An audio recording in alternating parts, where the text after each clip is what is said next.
Thank you, Ray. Please sit down. Sit down. Let me. My opening remarks here is to thank the president for hosting us today. But I want to tell you a quick story. We were just back in the green room, and the president was talking to President Schuler and Jocelyn, and he said, "This is Labor's house."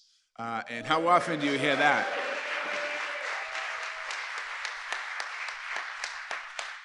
So I want to thank you, Mr. President, for hosting us all today, obviously, and your certainly unwavering commitment to America's workers, and you certainly truly are the working person's president. So thank you, Mr. President.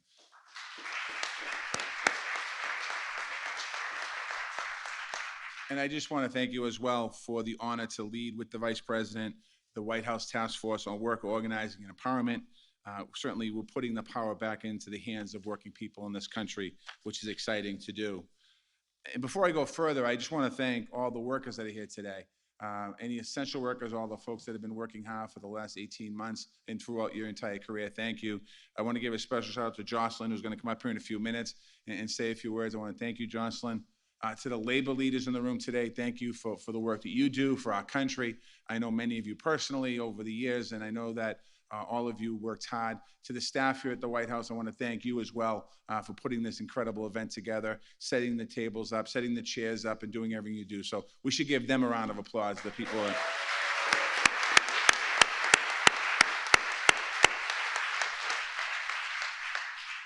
Labor Day has certainly been special to me. I grew up in a labor household. My father was a laborer. I joined the laborers union. I followed my father into Laborers Local 223 in Boston.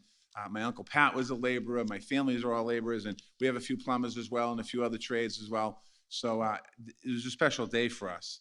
It was a day to celebrate our community. It was a day to celebrate the labor movement, the men and women who built what we have today, the 8-hour workday, the weekends, overtime, pace, the protections, all the things that the labor movement has brought this country. It's been amazing. But today we have to rededicate ourselves to work to fight for workers' justice. And I know many of you are doing that every single day in your organizations and individuals that are here that do that. And today, to thank this president is what we're here for today, what he has been able to do in his very short period of time as president. The president said this Labor Day weekend has been like no other we've ever seen, no other we've ever experienced. Essential frontline workers have carried us on their backs from the beginning of the pandemic. We know that. People working in grocery stores, our nurses, our doctors, our first responders, our lunch monitors in our schools that went home and gave our kids that weren't going to school lunch every day. Those folks, we depended on them so much during the pandemic, but we depend on them every day before the pandemic, and we certainly depend on them every day now since the pandemic. It's never been more clear. Our economy, our community, our very own lives depends on working people. And that's something that is really important. We need to continue to talk about that. Our country will never and must never forget that, what the essential workers and workers have done in the last 18 months. For that reason, we are inducting essential workers of COVID-19 pandemic into the United States Department of Labor's Hall of Honor. If you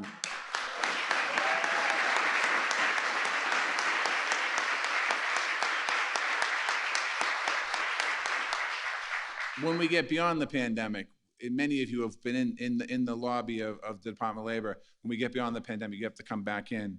You'll see legends on that wall. Legends like Cesar Chavez, legends like Mother Jones, legends like the 9/11 first responders that are on that wall. And everyone has a story behind what they've done for the labor movement or for working people in this country. People who changed the lives of workers and changed the way that we think about work that are on that wall. And that's quite honestly what we're doing with the essential workers. It's the kind of impact that essential workers have had over the past 18 months. They're no different than anyone on that wall. They made a special impact and continue to make a special impact every single day. And that's why we owe working people more than a debt of gratitude. We owe them our commitment to fight for good jobs, for better wages and safe working conditions every single day, for affordable child care and elder care, for job training, physical and mental health care, dignified retirements, things that we fight for every single day, freedom from harassment, discrimination, or exploitation, and the right to join a union if they want to join a union. They should have that right.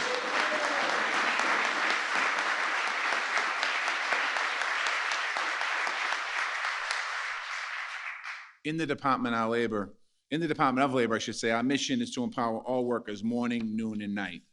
And that's what we know. And that's why it's important for us to do that, because the president's plan would build back a worker's economy that rewards hard work, that rebuilds the middle class, that restores the American dream. We've all heard the president talk about that, whether it's in front of a TV camera, whether it's at a rally, whether it's in a private room in a union hall, or whether it's in the room next door here. That's what he believes in his soul. And it's something that I'm honored to serve as this President, Secretary of Labor. I'm honored to be here today for this great event. A Labor Day, we had a Labor Day week, and now we're gonna make a Labor Day week, maybe Labor Day month, Labor Day year. We'll keep going, keep moving.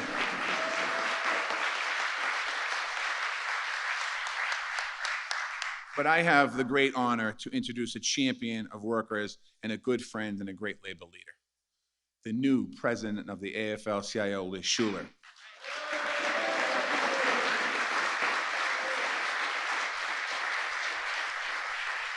Liz was elected after the tragic passing of our friend, President Richard Trumka, last month. It's a tough moment to step into the top position, but it's a critical moment in labor's history. There's no question about that. She's the right person for this job, and she's the right person to lead the labor movement. It's my honor to introduce the first woman ever to serve as the president of the AFL-CIO, Liz Schuler.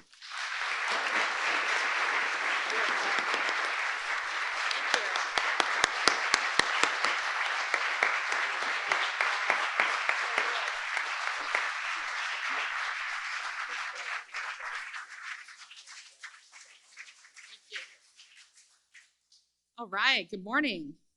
Thank you so much, Secretary Walsh, and what an amazing morning to be in Labor's house. I like that, the White House, but Labor's house. I want to say thank you, President Biden. You are leading the most pro-worker, pro-union administration in history.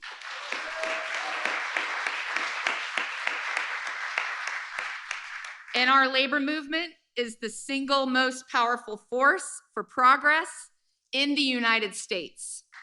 That's right.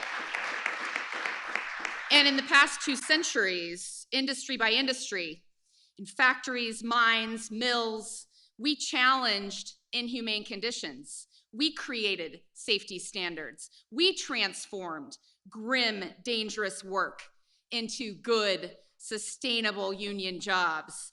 And this administration gets it, because that's how unions built the middle class, and that's what we're gonna keep doing. And that's why we celebrate Labor Day, and it's what we celebrate on Labor Day. Along with the working people who, through so many challenges, are still delivering, feeding, teaching, caregiving, cleaning, building, rescuing, serving, and in so many ways, lifting up our communities. We were, are, and will always be essential.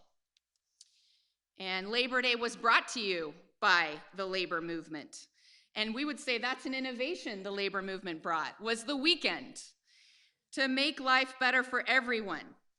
And to meet this extraordinary moment, we are building a modern, inclusive labor movement, a movement in every sector, every community, with women and people of color moving from the margins to the center.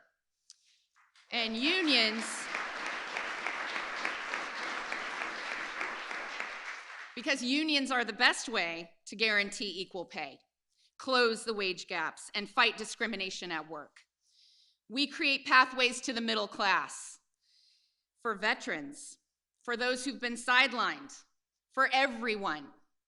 The power of a good, sustainable union job is life-changing. And that's why an overwhelming majority, you probably saw last week, the Gallup poll, 68% of the public approve of unions, and 77% of young people, which is the most encouraging, support labor unions. Highest approval rating in 50 years. From tech to transportation to sanitation and more, working people are choosing to stand together in unions. Everything is lined up. We've got the public on our side, workers standing up and taking risks, and the most pro-union administration in history. This is our moment, and shame on us if we don't take advantage of it. But with labor laws written in 1935 and the corporate attacks that have chipped them away over time, you know today it's easier actually to stop a union than it is to form one. And that's why we need to pass the PRO Act, now named in Rich's memory, the Richard L. Trumka Protecting the Right to Organize Act. And we need the Public Service Freedom to Negotiate Act right alongside it. This is the foundation of our Workers' First agenda. And this is the worker-centered change that we voted for in the last election, and that this administration is delivering with the Build Back Better plan. So we're putting everything we have into it. We're gonna pass it. Every working person and every family in every state would benefit in some way. Child care tax credits, the first ever federal paid family and medical leave benefit, a long overdue path to citizenship, infrastructure investments, apprenticeship programs, American-made industries, American supply chains made with good union jobs.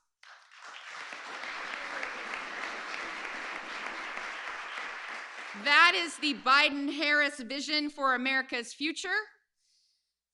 We have COVID-19, the climate crisis, technology. All of it has radically changed our lives and work. We are not going back to how it was before.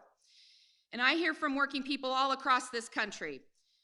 We won't risk our lives in this pandemic for an unreliable, low-wage job.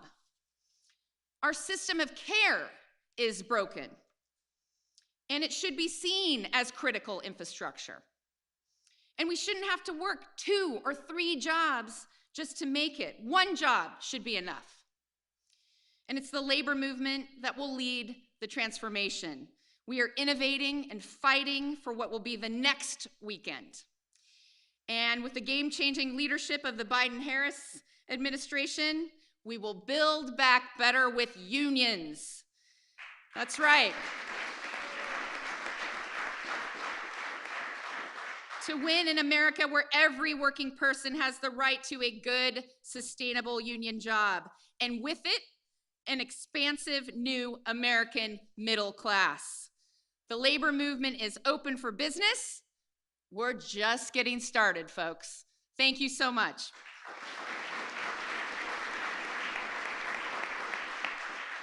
And now I have the honor to recognize the true hero in the room, as Secretary Walsh said, Jocelyn Cruces, who is keeping us safe. She is a pharmacy technician who is administering vaccines. She's educating others on the vaccine.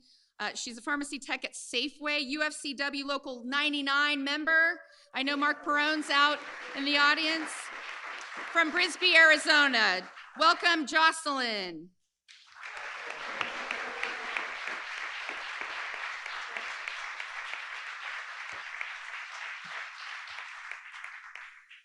Hello and good afternoon.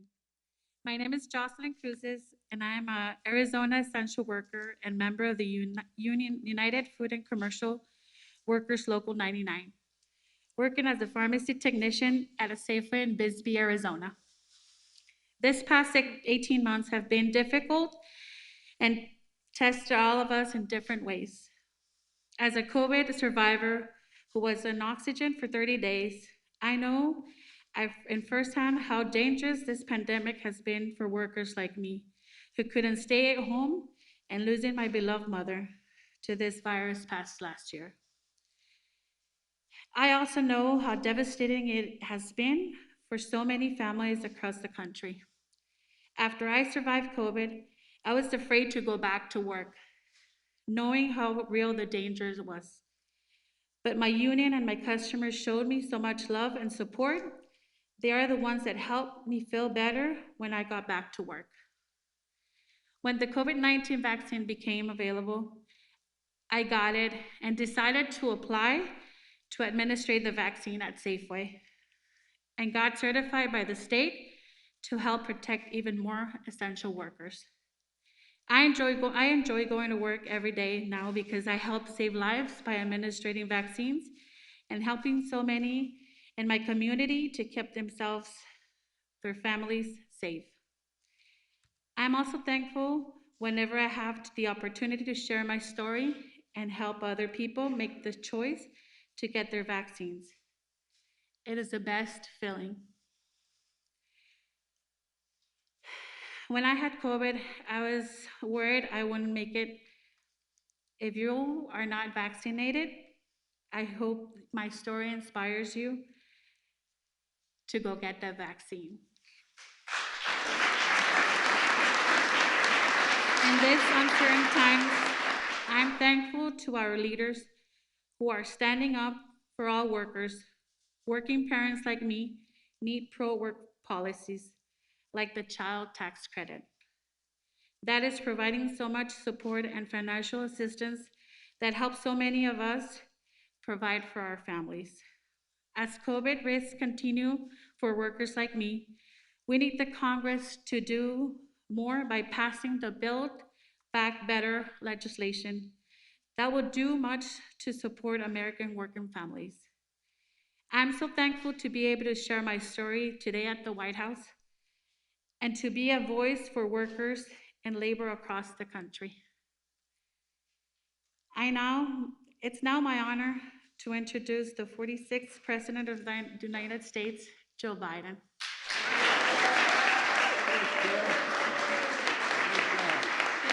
Nothing to it, huh? Don't forget your phone. Thank you.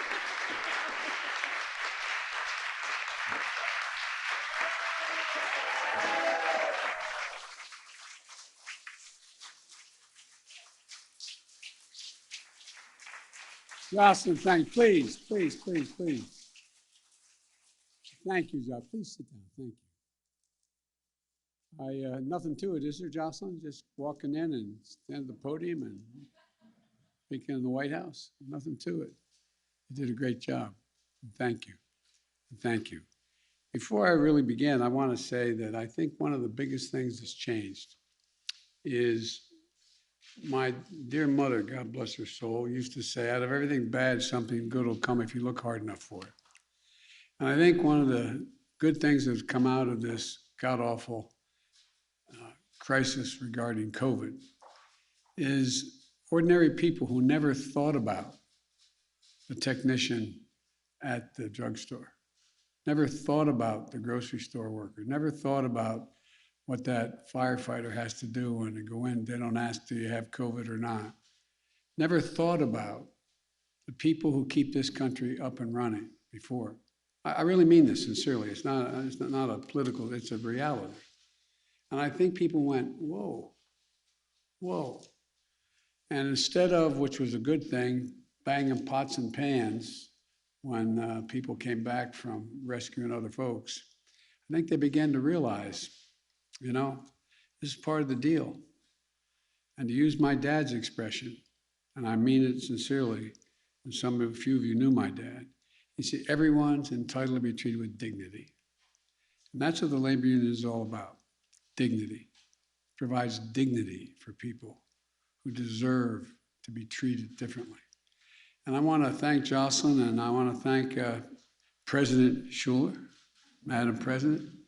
And I know you didn't expect to be in this role at this moment, but as I told you before, I believe that the future of American labor is in very good hands. I really mean it. Thank you.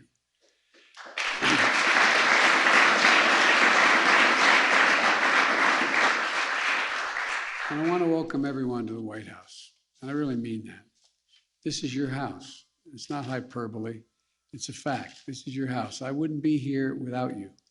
That's, again, not hyperbole. In my White House, you'll always be welcome. Always be welcome. Labor will always be welcome. You've heard me say many times, I intend to be the most pro-union president, leading the most pro-union administration in American history. But I think one of the reasons I'm able to do that is the public is changing too. You've changed the public. You've educated them a lot. I want to thank the dues-paying members of the laborers, Marty, Marty Walsh, who's helping make sure that we keep the commitments across our entire government. And before I go any further, I'd like to pause for a moment of silence to honor the hundreds of union workers and essential workers who have died from COVID-19, and to honor a buddy, John Sweeney, who we lost earlier this year, and to honor a truly dear friend, Rich Trumka. A moment of silence, please.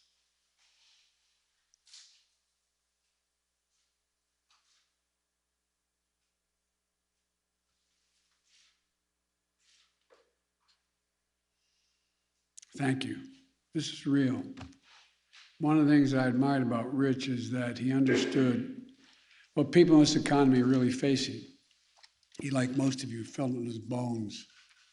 He understood what had happened to workers in this country, like you do. I've got to know a lot of you really, really well. You just feel it. You taste it. You understand it. I get kidded by my staff for all these years, and I say, I trust the person most who arrives at the right decision when it starts in their gut, it goes to their heart, and then they have the ability to articulate it because it goes to the brain.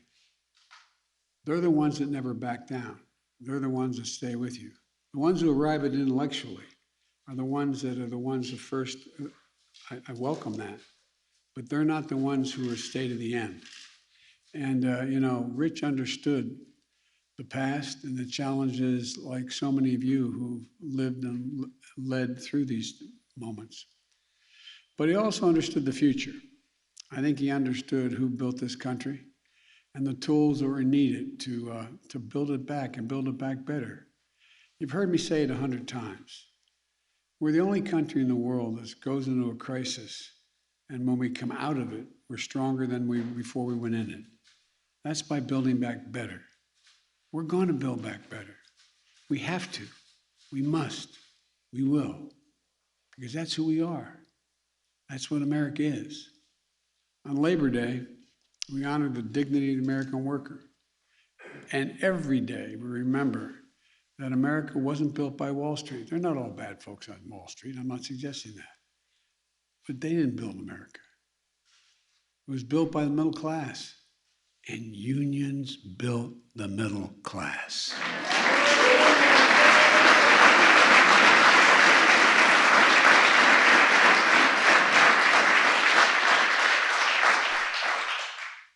You gave workers a voice. All the way back from my great-grandfather Blewett, who was a mining engineer. Back to the days of the Molly Maguires and all the way, and folks were treated in Northeast Pennsylvania, the coal mines. You gave people a voice. Molly Maguires, they were a little tougher. You gave them a hard time, you ended up on the doorstep in a bag. But, think about it. What are the basic things? My dad used to say, we just ought to give people ability to just be able to take a deep breath, have a little bit of breathing room. And what are those things? Well, healthcare, a pension, God willing, higher wages and a safer workplace, and protections against discrimination and harassment. That's not asking too much. We fundamentally transformed how we live and how we work in this country. The reason we have is because of the victories won by labor.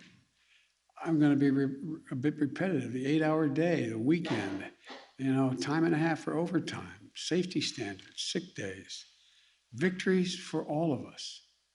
Because I might add, I notice when you all do that, everybody benefits, whether they belong to a union or not. Whether they belong to a union or not.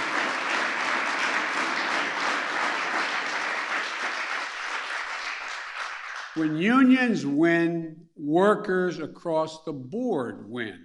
That's a fact. Families win, community wins, America wins, we grow. And despite this, workers have been getting cut out of the deal for too long a time. From 1948, after the war, to 1979, productivity in America increased by more than 100%. while the pay for American workers grew by nearly 100%. And then along came 1979 and everything began to change. Productivity in the country has grown almost 4 times faster than pay since 1979. That means the workers have been given much more to their employers' bottom lines than they've gotten back in their paychecks, breaking the basic bargain of this country. The bargain was if you work hard and you contribute to the welfare of the outfit you work with, you got to share in the benefits. Well, that stopped for a long time. So you can carve out your piece of the middle class and make it a possibility. That's what got taken away for a lot of people. Instead, some people started seeing the stock market and corporate profits and executive pay as the only measure for economic growth. By the way, the stock market's gone up exponentially since I've been president. You haven't heard me say a word about it. I'm glad it's gone up, no problem. But look, let me tell you something. My measure of economic success is how families like mine growing up, working families, busting their neck, how they're doing, whether they have a little breathing room, whether they have a job that delivers some dignity, a paycheck they can support a family on.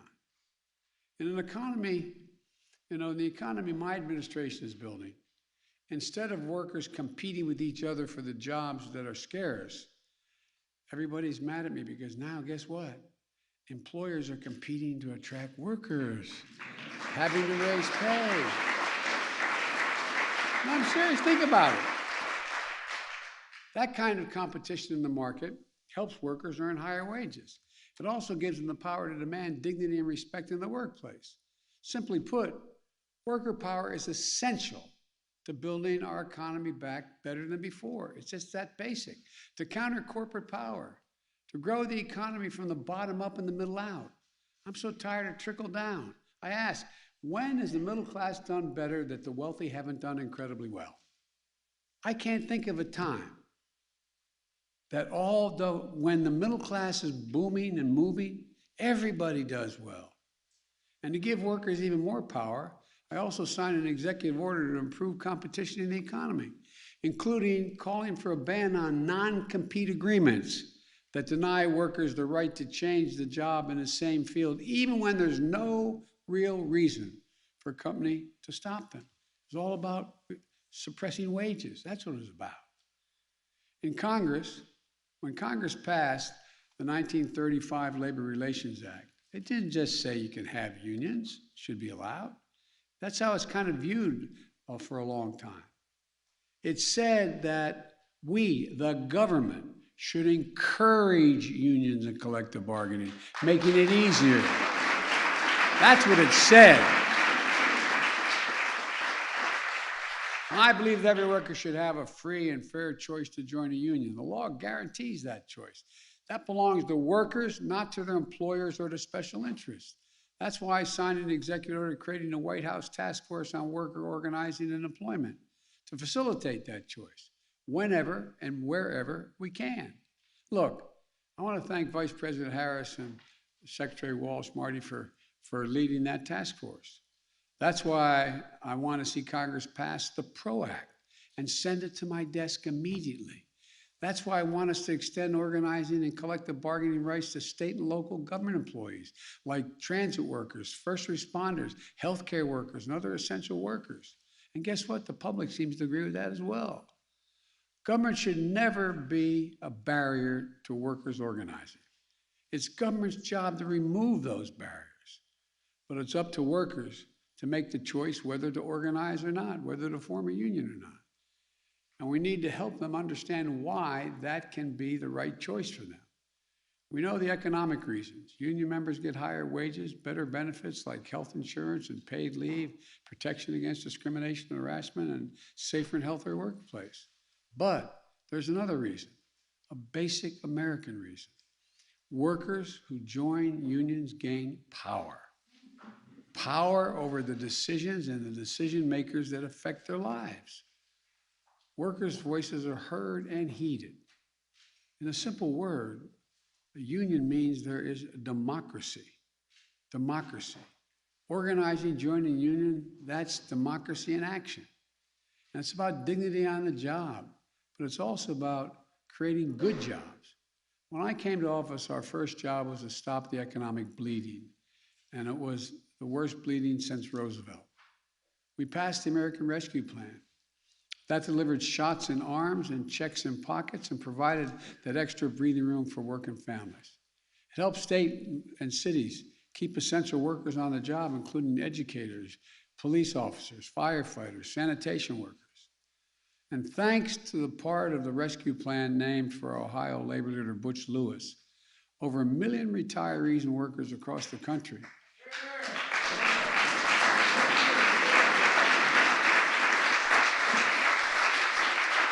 they can trust that the pensions they work for and sacrifice to secure will be there for them.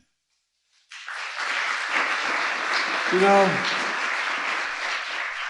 and with a bipartisan agreement we reached to rebuild America's infrastructure, we're going to be putting hundreds of thousands of people to work, including plumbers, pipe fitters, electrical workers, steel workers, so many other union workers, modernizing roads, bridges, water systems, broadband systems, capping abandoned oil and gas wells that are leaking, over 100,000 of them, making the same salary as digging that well. It creates jobs for American workers and makes our cities and towns more resilient and better able to meet the climate crisis. And to keep those jobs here at home, when your government spends the taxpayer's dollar, it's going to buying American goods, made in America by American workers.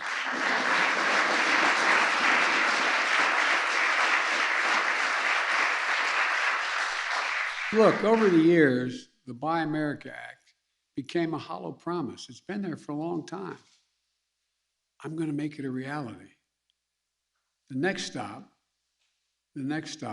is dealing with the ability to pass the rest of my Build Back Better agenda. Once in a generation investments in our people, making housing more affordable, bringing down the cost of prescription drugs by giving Medicare the power to negotiate for lower prices. You ought to thank Bernie Sanders for a lot of this.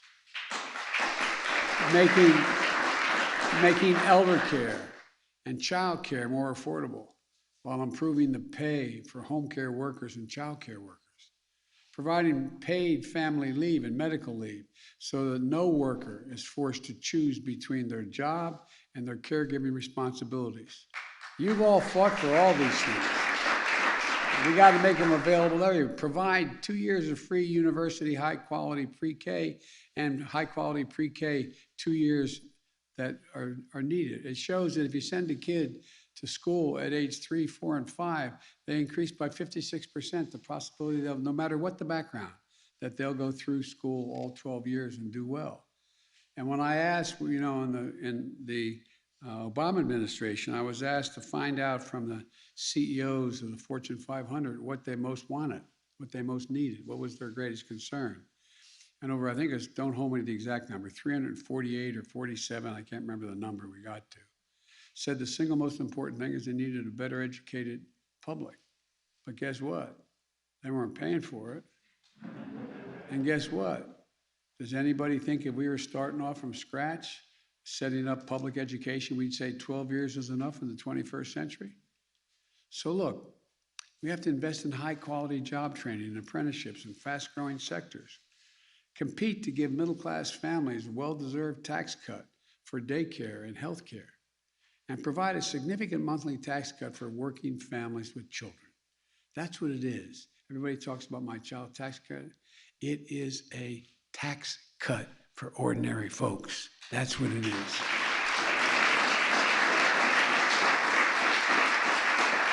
And as part of that, I want us to see us finally provide dreamers, TPS recipients, farm workers, essential workers, a pathway to citizenship, bringing them out of the shadows so they can receive the protection and representation that our laws and our unions provide. Folks, we're making progress. Our economy has added 750,000 jobs a month on average during the past 3 months since I've been here. There are more than 4 million jobs since I took office. In the first half of this year, our economy grew fast at a fastest rate in 40 years. Unemployment is down. My Build Back Better investments are going to allow us to keep and progress and move further in the years to come. Just want to add one more thought in closing. While the pandemic has prevented me from traveling as much as I'd like, I've had a chance to meet with many of your brothers and sisters and many of you.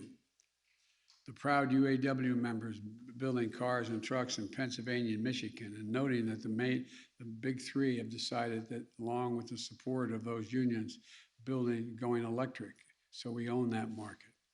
Steelworkers in Portsmouth, Virginia. I remember longshoremen and firefighters in Columbus, ASME workers in Allentown, IBW workers and iron workers and nurses and grocery store workers in Cincinnati, plumbers and gas fitters in Maryland, AFT teachers in Virginia. And by the way, of course, I sleep with an NEA member every night, same one.